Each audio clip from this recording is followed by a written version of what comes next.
Aujourd'hui, je voudrais parler d'un autre phénomène qui me dépasse. J'ai essayé de comprendre, je n'ai pas réussi, donc j'avoue. Donc si parmi vous qui écoutez, il y en a qui ont compris, merci d'expliquer. Je suis preneur. Moi, je n'ai pas compris les personnes qui mangent leurs semences et le jour de la récolte, ils sont surpris. Ils ne comprennent pas ce qui les arrive. Normalement, quand tu manges ta semence, tu sais qu'il y aura des conséquences. Parce que ça ne se fait pas normalement. Mais tu as des gens qui vont manger leurs semences et quand le temps de récolte arrive et que les autres récoltent, ils ne vont pas comprendre ce qui se passe. Il y a même des gens dans le milieu chrétien, ils sont capables de manger leurs récoltes et de manger leurs semences et au moment de la récolte, ils prient pour que Dieu pourvoie. Je veux que tu comprennes bien ce qu'ils font. Il y a la semence dans la main. On te dit, c'est la semence, il faut semer. Ils ne sèment pas, ils mangent. Maintenant, au moment de la récolte, ils prient pour que Dieu pourvoie. Et il faut que j'explique bien les choses. Il y a une partie, parce que nous, on a aussi fait ça. Nous autres, on a mangé nos semences. Mais quand la récolte arrive et qu'on n'a rien récolté, on fait le lien. On fait le lien entre les deux. Et même si on prie pour que Dieu pourvoie, on est quand même gêné. Parce qu'on sent que, normalement, on ne devrait pas être en train de prier pour un truc comme ça. On ne devrait pas être en train de prier pour pouvoir récolter. On devrait être en train de prier pour pouvoir manger le jour de la récolte. C'est pas une prière qu'on devrait être en train de faire. Donc, on sent qu'on prie là, mais que c'est pas normal. Et quand ça se répète 1, 2, 3 fois, le lien est établi, la gêne est trop forte, la 4e fois on sème. On mange sur la semence. Mais il y a des gens, c'est comme ça qu'ils fonctionnent. Ils vont te manger la semence. Au moment de la récolte, ils prient pour que Dieu pourvoie et ils sont bien dans leur peau. Il y en a même qui poussent ça un peu plus loin. C'est-à-dire, tu les donnes la semence en temps normal. Quand tu donnes la semence, tu sais que tu dois semer. Mais ils te mangent la semence. Quand, en ce moment-là, tu n'attends pas la récolte, dès qu'ils mangent, tu dis, mais qu'est-ce que tu as fait là? Comment tu peux manger ça? Ils te répondent que à chaque jour suffit sa peine. Que Dieu pourvoira pour demain. Ils te répondent comme ça. Il y a des gens qui sont capables de ça. On a vu ça. On a vu des gens comme ça. On a entendu. J'ai essayé de rentrer dans la tête des gens pour comprendre. Qu'est-ce qui te pousse à manger ta semence et après à prier pour que Dieu pourvoie? Toi-même, tu ne vois pas que ça ne colle pas? Mais dans leur tête, il y a de la logique. Puisque Dieu pourvoira pour demain. À quoi bon semer? C'est comme ça qu'ils raisonnent.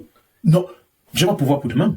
Pourquoi tu veux que je sème aujourd'hui alors que demain Dieu pourvoira? Même Jésus a dit ça. Donc, tu ne peux pas attendre de moi que je sème aujourd'hui alors que Dieu pourvoira. La pauvreté, hein. Certaines pauvretés sont explicables. Quand tu vois ça, tu réussis à expliquer la pauvreté. Certaines personnes, tu peux expliquer la pauvreté. Il y a des pauvretés que moi je peux expliquer. J'avoue. Soit parce que je n'ai pas la capacité intellectuelle pour le faire, soit parce qu'il n'y a pas d'explication possible, soit parce que c'est spirituel, ou bien c'est la malchance ou la malédiction. Moi je sais pas, je ne peux pas expliquer. Mais il y a certaines pauvretés qui sont explicables. Oui, il y a certaines pauvretés qui sont explicables. Que si tu me demandes, explique ça alors, je t'explique. Tu manges ta semence, au nom de Dieu pourvoira demain. En fait, le problème c'est que certaines personnes n'ont pas encore compris que la semence là, c'est ça la provision de demain. Quand tu pries pour que Dieu te donne un sac de maïs, Dieu te donne une graine de maïs. C'est comme ça qu'il pourvoit le sac de maïs. La méthode que Dieu emploie pour pourvoir les grandes choses que tu demandes, c'est en te donnant les semences qu'il faut. Il faut que je définisse semence. Je veux pas de malentendu. Surtout dans le contexte chrétien. Et comme j'évoque souvent mes lectures bibliques, je sais qu'en employant le terme semence, on peut très facilement limiter ça au registre chrétien. Parce que dans le milieu chrétien, souvent, et dans les églises, quand les gens parlent de semence, ils parlent de donner financièrement. On dit donne ton argent à Dieu. La semence dans le sens du temps, rends-toi disponible pour l'œuvre de Dieu, pour le travail dans l'œuvre de Dieu, et Dieu va te récompenser. Et sème ton temps, sème ton talent et tout. Mais là, aujourd'hui, quand je parle de semence dans un sens beaucoup plus large. C'est pas dans le registre chrétien, je suis pas dans le registre exclusivement chrétien. D'ailleurs, c'est très large. La semence, c'est la ressource initiale que tu as, qui te permet de produire une ressource plus grande, ou bien la même ressource en plus grande quantité. C'est ça la semence. C'est aussi simple que ça. C'est la ressource initiale que tu as à ta disposition et dont tu devrais t'en servir, et dont tu peux t'en servir afin de produire une meilleure ressource, une plus grande ressource. C'est ça la semence. Et dans la vie, elle prend plusieurs formes. Les formations, par exemple, je donne ça comme témoignage personnel, comme expérience personnelle. Une des plus grosse semence que j'ai eu à semer dans ma vie, et je pense que la plupart des personnes ont semé, c'est les formations, c'est l'éducation. C'est une période de la vie où tu fais quelque chose qui n'est pas forcément agréable, mais tu le fais parce que, après quelques années, ça va te créer une valeur pratiquement immesurable. Il y a des formations que j'ai eu à faire dans ma vie, elles étaient ennuyeuses, extrêmement ennuyeuses. C'est-à-dire, il y a des formations utiles, mais ennuyeuses. Et moi, j'ai été dans des situations où, pendant que je fais la formation, je me dis, Netflix est mieux. Ça aurait été mieux si j'étais en train de regarder une série Netflix à ce moment-ci. J'aurais passé un moment meilleur si j'étais en train de regarder Netflix. Donc la formation est moins intéressante que la série Netflix. C'est la réalité. Sauf que, des années plus tard, cette formation crée une valeur que tu n'aurais pas eu autrement. Et donc, des années plus tard, pendant que tu récoltes les fruits de cette formation, les gens qui regardaient Netflix au même moment, ils te voient. Ils ne comprennent pas pourquoi toi, tu as le standard et la vie que tu as, alors que vous avez le même âge. Ils ne comprennent pas. Alors que vous vivez dans le même pays. Ils ne comprennent pas. C'est donc de ça que moi je parle. Et je te dis donc, mais c'est simple. Moi, j'ai semé ma semence. Toi, tu l'as bouffée. Au moment où je récolte, tu peux pas aussi être en train de récolter. On n'a pas le même parcours. Et je me répète, j'avoue que moi, j'ai aussi été de ceux qui mangent la semence. Mais lorsque le moment de la récolte arrive et que je me rends compte que je ne suis pas en train, que je n'ai rien récolté, je vois des camarades. Je me dis que, oh, regarde, il est en train de récolter. Pendant qu'il semait, moi je m'amusais, je mangeais la semence. Maintenant il récolte et je n'ai rien. Je fais le lien, mon cerveau fait le lien. Je comprends que il y a une relation de cause à effet entre le fait que je n'ai rien récolté et le fait que j'ai mangé ma semence. Je comprends ça après 1, 2, 3 cycles, j'ajuste le tir. C'est ça qui s'est passé pour que moi je commence à semer maintenant. Donc moi je comprends des personnes qui mangent leur semence dans une certaine mesure. Ce que je ne comprends pas, c'est ceux qui ne font pas le lien. À un moment donné, tu dois te rendre compte que si tu n'as rien récolté, c'est parce que tu manges tes semences. Tu dois comprendre, à un moment donné, tu dois te rendre compte. C'est pour ça que je dis que certains ne s'en rendent pas compte, ce qui me laisse dans l'incompréhension. Ils sont dans le manque permanent. Parce que on ne peut pas fonctionner comme ça dans la durée. Tu ne peux pas chaque fois manger ta semence et prier pour que Dieu pourvoie au moment de la récolte. Tu le fais 1 fois, 2 fois, 3 fois. Dieu pourvoit parce qu'il est compréhensif. Mais à un moment donné, la vie te rattrape. Une des choses qui explique pourquoi les gens mangent les semences. Et j'ai dit que moi je l'ai fait. Et c'est une des raisons pour laquelle moi je le faisais. Une raison pour laquelle moi je mangeais mes semences, c'est parce que j'avais faim. C'est tout. J'avais juste faim. Parce que oui, parfois on te donne la semence, tu sais que c'est une semence. Tu le sais. Et tu sais que tu dois la semer. Mais en même temps, tu as faim. Et c'est maintenant que tu as faim. Ce n'est pas demain que tu as faim parce que tu n'es pas encore demain. C'est maintenant que tu as faim. Et tu as la semence et la semence est comestible. Tu fais donc comment? Il faut avoir un mental de fer. Il y a des situations où je peux comprendre que quelqu'un ne s'aime pas parce qu'il faut un mental de fer. Parce qu'il faut être capable de semer la faim dans le ventre. C'est ça qui manque à beaucoup de gens. Beaucoup de gens n'ont pas le mental qu'il faut pour pouvoir semer la faim dans le ventre. Oh, c'est ce que parfois la vie exige de toi. Elle ne te donne pas suffisamment pour semer et pour manger. Des fois, la vie apporte sur ton chemin juste de quoi semer. Et tu dois choisir. Que fais-je? Dois-je semer ou dois-je manger? Tu dois choisir entre semer et manger. Pour ne pas avoir faim, tu dois choisir. Et moi, je respecte les personnes qui ont la résilience nécessaire, la force de caractère nécessaire et la discipline qu'il faut pour semer la faim dans le ventre. Moi, je les respecte. Les gens qui ont le mental de faire pour le faire, moi, je les respecte. Et chapeau à vous. Et il y en a autour de moi qui le font et qui l'ont fait, mais il n'y a que de l'admiration que j'éprouve. Parce que nous, à un moment donné, on a arrêté de manger nos semences. Mais ce n'est pas parce qu'on avait un mental de fer. Nous autres, nous avons arrêté de manger nos semences parce que le souvenir douloureux des récoltes sans récolte était devenu si pesant que la sensation de faim à côté était rien. Le souvenir douloureux des récoltes sans récolte était si pesant que la sensation de faim à côté n'était rien. Donc tu as ta main, tu as la semence dans la main comme ça, tu as la faim dans le ventre, tu as envie de manger, tu es capable de manger. Tu n'as pas le mental pour ne pas manger. Tu n'as pas le mental de faire. Mais tu te rappelles des 3 dernières fois où, pendant que les gens récoltaient, tu regardais la bouche bée. Tu te rappelles de ça. Et tu te dis non, je ne peux plus supporter.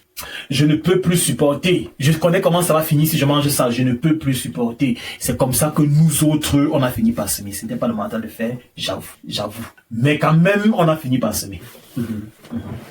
Je suis quand même fier de moi.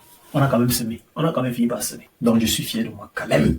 Moi, ce que je ne comprends pas, c'est ceux que ils en font un mode de vie. C'est comme ça qu'ils fonctionnent. Un peu comme si il n'y a pas de déclic qui les amène à voir ça comme étant quelque chose d'anormal. Donc, un peu comme si, à aucun moment, leur cerveau ne leur envoie le signal que c'est pas normal. Que c'est pas normal, chaque fois, de ne rien avoir récolté en saison de récolte. Que pendant que les gens récoltent, tu n'as rien récolté, c'est pas normal. Donc, c'est ça que moi je comprends pas. C'est ça que moi je comprends pas. Moi je comprends des personnes qui mangent les semences de temps en temps. Enfin, une fois, je raconte une autre histoire. Nous avons mangé nos semences. Je me souviens quand j'étais petit, parce qu'il y a des semences qui sont succulentes. Je me souviens quand j'étais petit, et qu'on partait au village. On allait souvent se retrouver au village à la période de semence du maïs. La semence du maïs n'est pas intéressante. Semer le haricot, pareil, c'est facile. Mais il m'est arrivé de me retrouver au village à une période où on sème les arachides. L'arachide du village. On te donne un panier d'arachides du village. On te dit de partir semer. Tu es un enfant et on te donne un panier d'arachides du village. Va semer. Non. En ce moment-là, tu regardes. Je ne parle pas d'arachide de Garoua. Pour ceux qui n'ont pas la référence, tapez dans Google arachide du village au Cameroun. Ok? Arachide du village Cameroun. Tapez dans Google. L'arachide du village, on te donne le panier. Ça aurait été l'arachide de Garoua. J'aurais semé au moins la moitié. Mais l'arachide du village, mais c'est trop succulent. C'est une semence trop succulente. Et donc, tu as l'arachide du village comme ça dans ta main. On te dit sème. Même si tu n'as pas faim, tu ne sèmes pas. Tu manges, c'est succulent, c'est bon dans la bouche. Voilà une des raisons pour lesquelles nous n'avons pas semé. Parce que on a préféré faire ce qui est agréable. Et quelque part c'était compréhensible. Parce qu'aujourd'hui, quand j'y pense, je pense souvent à cette histoire-là. La fois où j'avais mangé la semence. Et je me demande que franchement, qui avait tort? C'était moi ou bien c'était la grand-mère? C'était moi qui a mal fait de manger l'arachide du village que je devais semer? Ou bien c'était la grand-mère qui n'aurait jamais dû me faire confiance? Franchement, je me demande encore aujourd'hui, qui faut-il blâmer? Mais l'idée en tout cas c'est de dire, il y a des semences qui sont succulentes. Même si tu n'as pas faim, tu as envie de les manger. Et tu peux finir par les manger, ça je comprends. Mais après 2-3 cycles où les gens récoltent, tu ne récoltes pas, tu devrais te remettre en question et te dire que il y a un loupé quelque part, je fais quelque chose de mal quelque part. Peut-être que je ne devrais pas manger mes semences. C'est ça qui... Mais il y en a qui ne font pas ça. Ils vivent leur vie comme ça, tranquille, en priant, pour que chaque saison de récolte, Dieu pourvoie miraculeusement pour eux. Ils continuent de prier pour eux, c'est... Moi, je ne comprends pas ça. Ça c'est... Je ne comprends pas. Il y en a qui ne sont... La prière, c'est pas leur truc. Leur truc, c'est croiser les doigts. Donc, ils croisent les doigts. Et ils croisent les doigts. Ils mangent la semence. Et au moment de la récolte, ils croisent les doigts pour quand même aussi avoir quelque chose à manger. Je comprends pas. Moi, je comprends pas le mécanisme psycho-cérébral qui fait en sorte que quelqu'un fait comme ça, se comporte comme ça dans la durée. J'insiste bien sur l'aspect durée. Parce qu'après 2, 3, 4 cycles, tu captes, tu comprends le truc. Mais il y en a, ils le font toujours. Moi, je comprends pas. Tu ne peux pas manger ta semence et après prier pour que Dieu pourvoie. Tu peux pas. Il y a cette, je sais pas comment ça s'appelle, cette construction de phrase qui dit, j'ai prié pour que Dieu me donne le courage. Il m'a exposé à des situations difficiles. J'ai prié pour que Dieu fasse de moi un homme de foi. Il m'a fait traverser des épreuves. J'ai prié pour que Dieu fasse de moi une personne patiente. Il m'a mis en relation avec des personnes difficiles. J'aime beaucoup cette phrase-là. Parce que, qu'est-ce que cela dit? Cela explique en fait que quand Dieu ne pourvoit pas ce que tu demandes, il pourvoit la semence dont tu as besoin pour pouvoir produire ce que tu demandes. Et c'est ça qu'il faut qu'on comprenne. Il faut comprendre, il faut rentrer ça dans la tête une fois pour toutes. Que ce que Dieu pourvoit là, ce que tu obtiens, ce que tu as, ce n'est pas ce que tu dois consommer. C'est comestible, mais ce n'est pas pour être consommé que cela t'est donné. C'est une semence. Il faut semer, il faut investir, il faut mettre en terre. Et ce qui est bien avec ça, c'est que la terre ne cherche pas à savoir l'âge de la personne qui sème. Que ce soit un enfant qui met la semence en terre, un adulte ou bien un senior, quand c'est la bonne semence et que c'est dans la bonne terre, ça pousse. En d'autres termes, l'âge ne compte pas. Il n'est jamais trop tard pour semer. Tu ne peux pas être si vieux que ça ne vaut pas la peine de semer. Parce que la terre ne cherche pas à savoir quel est l'âge du semeur. Si la semence est bonne et que c'est la bonne terre, ça produit. Sème, ne mange plus tes semences. Et si tu manges ta semence, au moment de prier pour que Dieu pourvoie le jour de la récolte, s'il te plaît, sens-toi quand même aussi un peu gêné. Oui, tu peux prier, mais avec un peu de gêne. Avec un peu de gêne. Parce que à la base, ce n'est pas normal. Normalement, tu ne devrais pas être en train de prier. Normalement, tu devrais être en train de récolter comme tout le monde. Normalement, tu ne devrais pas être en train de prier. Pour la simple raison que la semence n'est pas faite pour être mangée. Donc, je fais un récap. Comme j'ai dit au départ, il y en a qui s'aiment parce que ils ne parviennent pas à faire le lien. Qui mangent la semence parce qu'ils ne font pas le lien entre le fait qu'ils ont mangé la semence et le fait que ça ne mange pas. C'est eux que je ne comprends pas. Par contre, ceux que je comprends, il y en a qui s'aiment parce qu'ils ont faim. Moi, j'en ai fait partie. Et il y en a qui ont eu le privilège dans leur vie de ne pas manger la semence parce qu'il y avait quelqu'un à côté d'eux pour les corriger. Ils étaient comme nous. Au fond, même, ils sont comme nous. Ils sont comme nous là qui voyons, quand on voit les semences succulentes, on a envie de les manger. Ils étaient comme nous qui, chaque fois qu'on avait la semence en main, si on a un peu faim comme ça, on mange. Ils ont pris la semence, mais au moment de manger, quelqu'un les a tapé la main. Arrête ça. Tu fais quoi là? Mets ça là-bas en terre. Tout de suite, ils étaient bien accompagnés. Il y avait quelqu'un à côté qui les a mis sur les rails. Arrête de faire ça. On ne mange pas la semence, même quand on a faim. Parce que c'est une semence. C'est dans le nom. Semence, c'est fait pour être semé. Ils étaient accompagnés par quelqu'un qui les a appris le B.A.B.A. Le B.A.B.A, c'est une semence, c'est fait pour être semé. C'est d'ailleurs pour ça que ça s'appelle semence. Parce que semer est dans le nom. Semer. La semence n'est pas faite pour être mangée. On ne dit pas mangeance. On dit semence. Il n'y a pas manger, il n'y a pas non plus nourrir. On ne se nourrit pas des semences. On ne se nourrit pas. Donc, ils étaient bien accompagnés en fait. Il y avait quelqu'un à côté d'eux pour leur expliquer les choses simples. Et donc, ils ont eu ce privilège-là, dès le départ, de semer. Je ne veux pas dire que ce sont les chanceux, mais ce sont des gens bien, qui ont eu un privilège dans leur vie. Ils ont une grâce, la grâce d'être bien accompagnés par une personne autour d'eux, une connaissance, un parent, un ami. Ils ont été bien accompagnés. Et puis, dès le départ, ils sont partis sur une base saine pour l'avenir. Si quelqu'un peut m'expliquer ce qui se passe dans le cerveau des gens qui passent leur vie à manger la semence et après, qui sont free. Ils sont free de prier pour que Dieu pourvoie le jour de la récolte. Expliquez-moi. Moi, je veux comprendre un peu. Ou bien, si moi je n'ai pas compris, vous avez des idées de réflexion, des pistes de réflexion. Je suis preneur.